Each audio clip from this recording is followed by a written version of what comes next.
வாழ்க்கையில் இந்த சங்கீதம் 23 முழுமையாய் நீங்கள் அறிந்து இந்த வசனத்தை நீங்கள் நினைவு கொண்டு ஞாபகப்படுத்தி எப்பொழுதும் உங்கள் வாயில் உச்சரித்து கொண்டு உங்கள் ஜெபத்தில் இருக்கீங்க. ஆனால் நீங்கள் அதிசயங்களை காண்பீர்கள் நான் விசுவாசிக்கிறேன்.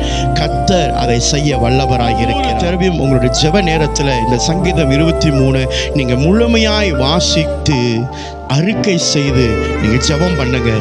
எப்படியாப்பட்ட தடைகளாக இருந்தாலும் கர்த்தர் அவைகளிலிருந்து உங்களை விடுதலையாக்க வல்லவராக. சங்கீதக்காரனுடைய வாழ்க்கையில் குறைகள் நிறைய இருக்குது, இல்லைன்னு சொல்லலை, அவன்கிட்ட இருந்தது. அந்த குறைகளுக்கு நடுவில் குறைகளை பார்க்காம தேவன் அவனுக்கு செய்கிற நன்மையை நோக்கி பார்க்கிறான் அல்லவா?